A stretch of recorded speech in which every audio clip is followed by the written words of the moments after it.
सिंध सुहारी में अनेक अहिड़ा तारीख़ी माॻ आहिनि जेके हिक तफ़सीली खोजना लाइ ख़फ़्तगान ख़ाक जी राह तके रहिया आहिनि।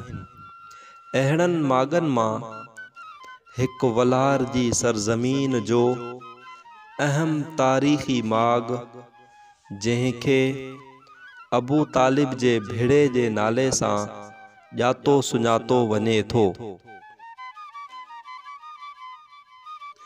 हिन माॻ जे हवाले सां मिसण वॾी जे मशहूर और मारूफ़ शख़्सियत हज़रत मौलाना साईं अब्दुल करीम लगारी रहमतुल्लाह अलैह लिखनि था त हिन माॻ जी एराज़ी मेलनि में हुई ऐं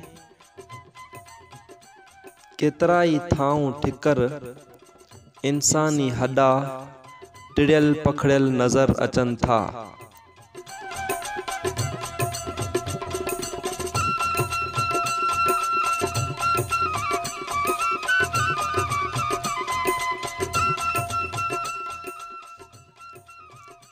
पर जॾहिं असां हिते पहुतासीं त असांखे हिकु मुख़्तलिफ़ मंज़र नज़र आयो। ही भिड़ो पूरी तरह खॿड़नि देवियुनि सां ढकियल नज़र आयो,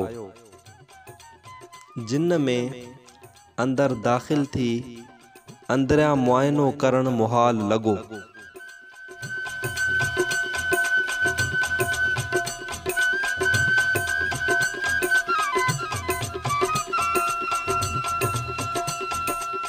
हिते दरवेश अबू तालिब जी तुरबत आहे, जंहिंजे बारे में चयो वञे थो त ही दरवेश डग्गा क़ौम सां ताल्लुक़ रखंदड़ हो।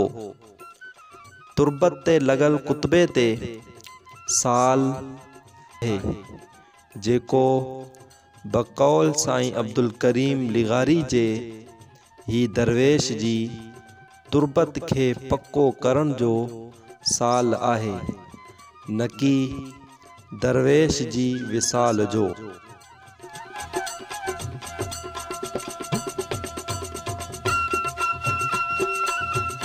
ही दरवेश केतिरा साल अॻु जो आहे या ही भिड़ो केतिरो पुराणो आहे, उन बारे में कुझु चई नथो सघिजे। पर हितां थाऊं ठिकर पुराणा सिक्का ऐं मूर्तियूं मिट्टी जा रांदीका काफ़ी सारा लधा विया आहिनि, जिन खे ॾिसी करे हिते जी क़दीम क़दामत जो बख़ूबी अंदाज़ो लॻाए सघिजे थो।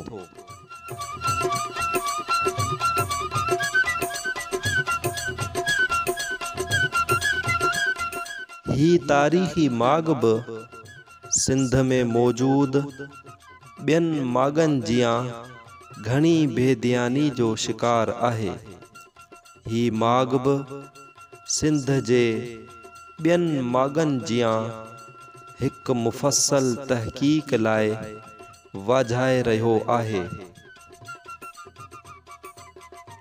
हाणे इहो तारीख़ जे आलिमनि जो फ़र्ज़ बणिजे थो त इहे हिन माॻ मुतालिक़ बि कलम खणनि ऐं हिन माॻ मुतालिक़ ॻोल्हा फोला करे हिते जी शानदार तारीख़ी अहमियत खे दुनिया अॻियां निर्वार कनि।